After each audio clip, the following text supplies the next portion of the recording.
We now have Dr. Bethan Richards, who's the Network Director of Physician Training and the Director of Medical Education at Royal Prince Alfred Hospital, with a perspective on the impact of this from a clinical viewpoint. Bethan.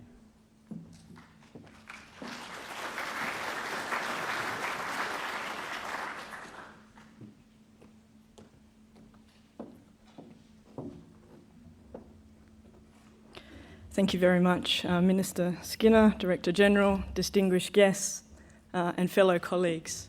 I'm very grateful for the opportunity to speak today regarding this really important topic of what is the impact of activity-based funding for clinicians and for our patients.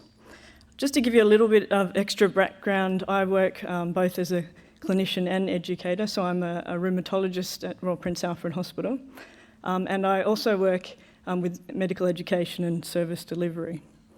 About 2 years ago, I was tapped on the shoulder by a senior colleague, not really knowing anything about activity-based funding. And he saw the potential impact that this would have for our health system and asked me to get involved with our activity-based funding steering committee. And over the last 2 years, my experience in this has grown. And I'm going to try and share some of that with you today. So we've just heard that we've got a world-class health system and it's functioning well. So why do we need to change this? And it's often a question I get asked.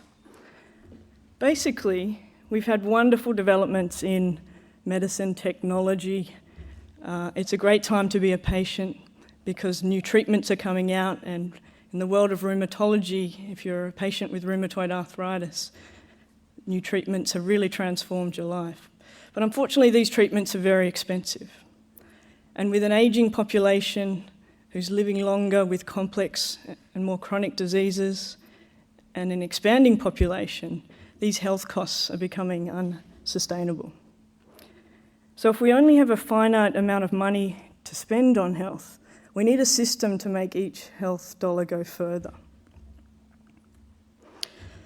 So if we were to design an ideal system, we'd want it to be patient-centred, we'd want it to cost less, we'd do that through driving efficiency, but we'd also want it to be focused on best clinical practice.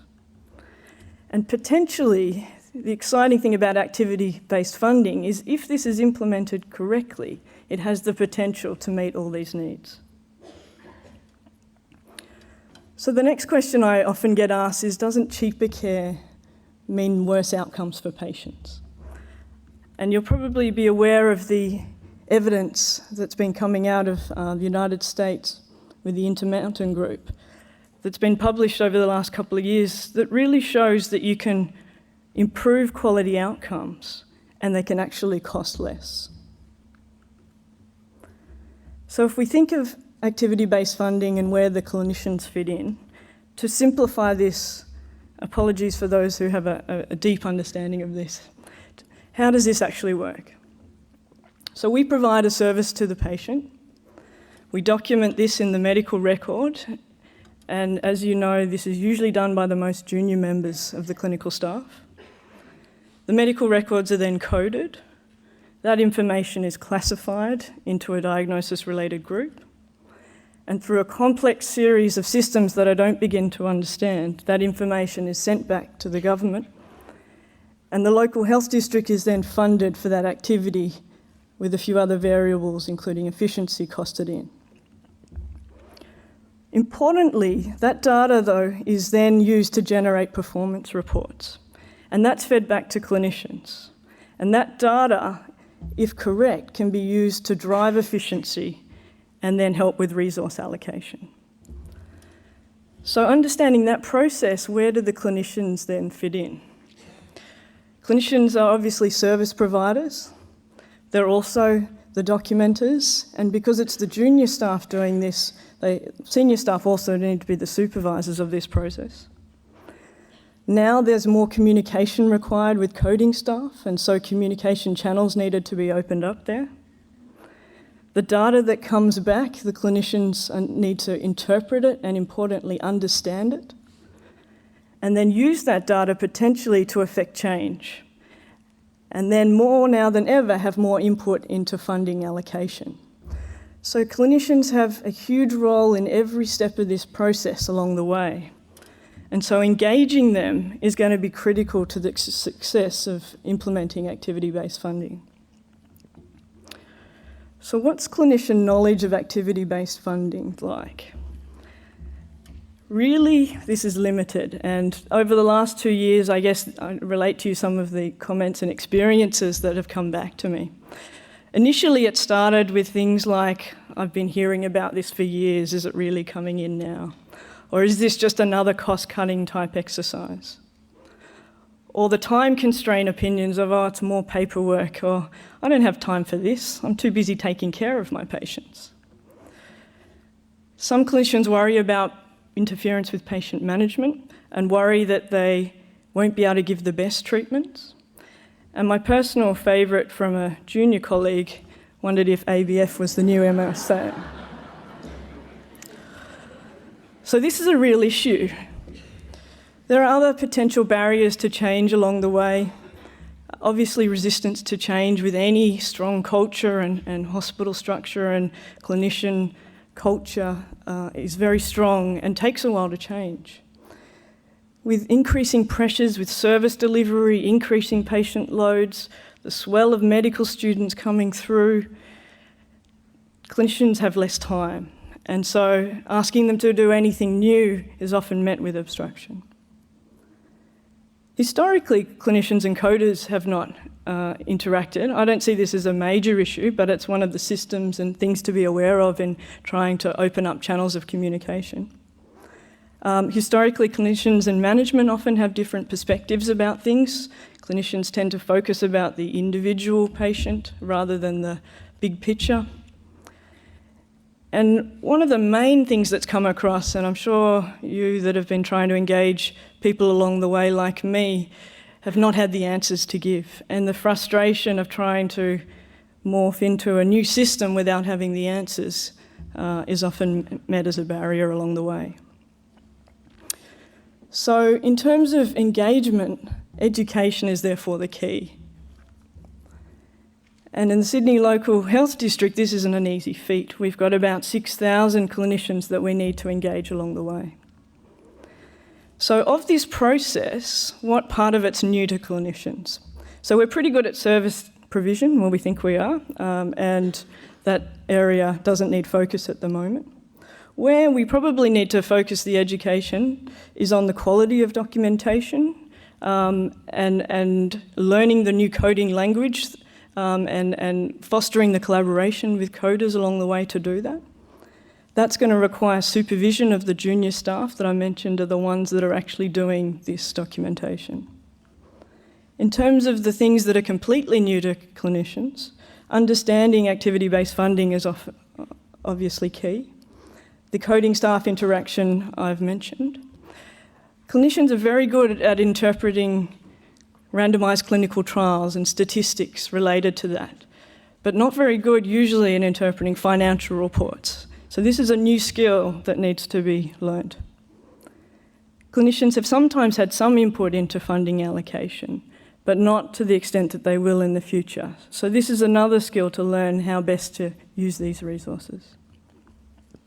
So what are the education messages that we've been trying to do to counter some of the misconceptions along the way? The first thing is that essentially we have a wonderful health system and we're all working towards the same goal, and the patient is at the centre of that goal. Clinicians focus very much on best clinical practice and evidence-based medicine, and ABF is not mutually exclusive to that. So if you ask a clinician what's best clinical practice, they'll tell you they want something that's patient-centred or patient-focused, evidence-based, equitable and easily accessible, efficient and benchmarked against our peers, and is evolving because there's rapid developments in medicine all the time, so these sort of things need to be regularly updated. And when you look at what activity-based funding can potentially deliver, they can meet all of those needs. So individual patient data over time will be able to be collected. This will lead to evidence being generated because we'll have enough data at the patient level that we won't have had previously. It'll be much more equitable because of the transparency of funding, and we'll know where that funding is going. Because of efficiency, there'll be reduced waiting lists, and so accessibility will be easier. That individual patient data will allow cost variation and investigation of that to further benchmarking against our peers. And regular review of this system will allow us to learn and improve from those inefficiencies. So you can see that these two ethoses are actually aligned. The second message that I try and get out to clinicians is that ABF does not limit the amount hospitals can spend on individual patients.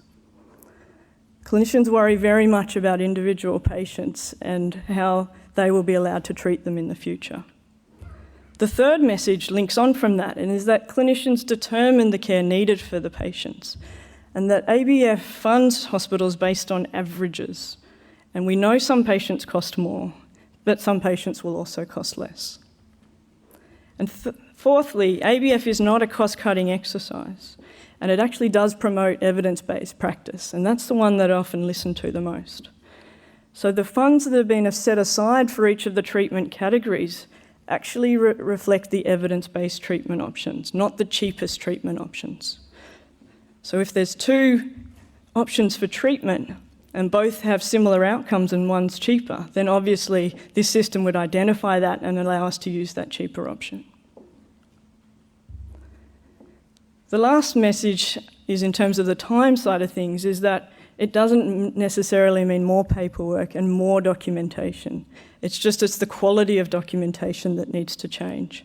And we all know the importance of recording the full complexity of our patient stays, because that's going to maximise the funding for our individual hospitals. So the experience that I've had at Sydney Local Health District over the last couple of years has really been involved in clinician engagement. I'll share some education initiatives that we've had with you, some coding and documentation initiatives, and really the fundamentals of opening up the communication channels between the clinicians, the coders, and our administration. So how do you go about engaging clinicians? This is an ongoing process, and no doubt will be in years to come, but it needs to be led from above. Clinicians respect other clinicians, and you need to identify those that A, have an interest.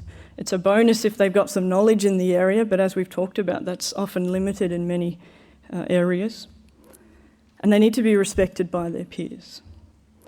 We've then involved them in all levels of governance, and each of our facilities has a steering committee now with senior clinician representation. We've also created departmental ABF champions. So every department within the hospital has a clinician who's responsible for knowing about activity-based funding and is the link person for activity-based funding initiatives. And hopefully with this, we'll slowly change the culture of the organisation and increase everyone's knowledge along the way. Education initiatives have started a couple of years ago, and we found that the transition from getting coders to deliver the education to doctors, to having doctors deliver it to doctors and other clinicians to other clinicians has actually improved the uptake of information.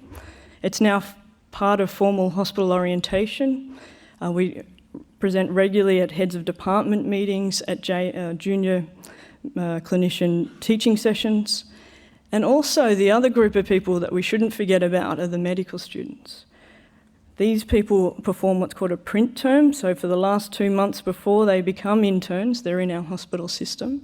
And these are the people that at the beginning of each year are responsible for the documentation. And as I said, they are the most junior people in the hospital with the least knowledge of this. So we really need to think about this in terms of the medical curriculum and increasing their skill levels in this area, given it's such a foundation to the activity-based funding system. We also use the internet to get regular updates because there are so many unknowns, and we get information regularly at different intervals to try and keep everyone on the same page. And we're using information technology. As I mentioned, there are over 6,000 clinicians to educate. So we're designing web-based tutorials And knowing that the juniors, again, are often using iPhones, we're now designing an iPhone application to try and help them with their discharge summary and documentation. The other documentation initiatives have also fostered collaboration between our coders and our clinicians.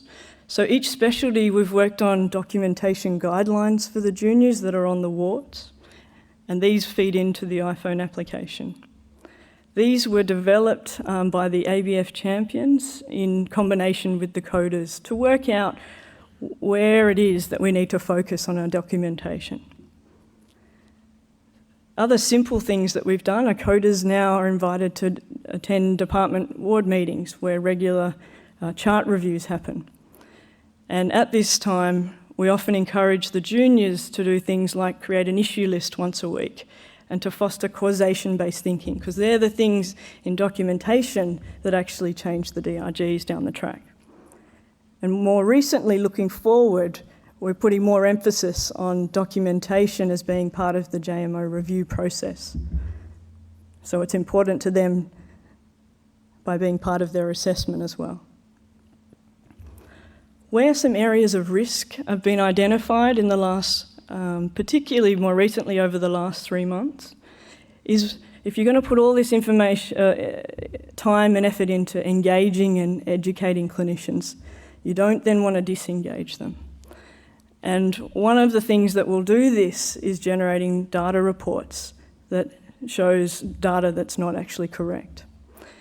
And we understand that the data systems are going to be imperfect, and it's going to take a while to get them right. And so we need to not make any slap decisions based on the data, particularly while we're getting it right. And we need to avoid the finger-pointing approach or blame approach, where we're asking people to explain this data when in fact it wasn't correct. The other ways, we're looking at strategies to deliver more clinician-friendly reports and running education sessions for clinicians about how to interpret these reports. And there's a lot of effort going into that with our performance unit at the moment. As an educator, the other thing that we worry about is when clinicians have to balance service delivery versus other roles in the hospital, and particularly training and education. And there's a lot of focus going on to service delivery and activity and efficiency, which is benchmarked, and they're getting performance reports about. And yet something that takes a lot of time and is just as important in maintaining our workforce in the future is research and education. And yet there's no performance outcome measures.